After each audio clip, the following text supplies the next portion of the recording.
Welcome to our channel అమ్మతో S M. Hi అందరూ ఎలా ఉన్నారు? ఈరోజు నేను మీకు మిల్లెట్ దోశ చూపించబోతున్నానండి.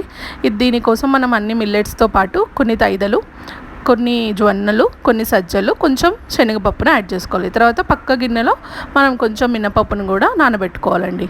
ఇవి రెండు ఒక 6 to 8 అవర్స్ నానబెట్టి ఈవినింగ్ దాన్ని మిక్సీ పట్టాలి. మిక్సీ పట్టేటప్పుడు సపరేట్గా మిక్సీ పట్టండి. మినపప్పు మిక్సీ పట్టే టైంలో కొన్ని అటుకులు కూడా వేసి కొంచెం తడిపి అటుకులను కూడా వేసి మిక్సీ పట్టుకోండి. అవి రెండు కలిపి నైట్ అంతా ఒక 8 అవర్స్ అట్లా ఫెర్మెంట్ చేయండి. చేసిన తర్వాత నెక్స్ట్ డే మార్నింగ్ కన్సిస్టెన్సీకి సరిపడా దోశ బ్యాటర్ యాక్చువల్గా చాలా థిక్గా ఉంటుంది. సో థిక్గా ఉండకుండా కొన్ని వాటర్ని యాడ్ చేసుకోండి. ఆ వాటర్ని యాడ్ చేసుకుంటే మనకి దోశ క్రిస్పీగా వస్తుందండి. లేదంటే కొంచెం మనం పెన్నానికి అతుకపోవడం అట్లా జరుగుతుంది.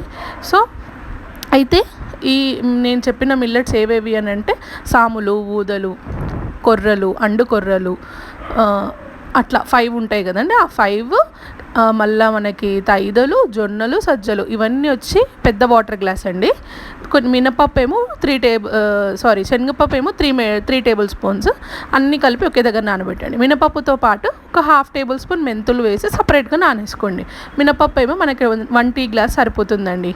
రెండు ఒక 6 to 8 అవర్స్ నానబెట్టుకుంటే సరిపోతుంది. దోశలు మాత్రం చాలా క్రిస్పీగా వస్తాయి, చాలా టేస్టీ కూడా ఉంటాయండి. మన నార్మల్ బియ్యం దోశ కంటే ఇది చాలా హెల్దీ అండి.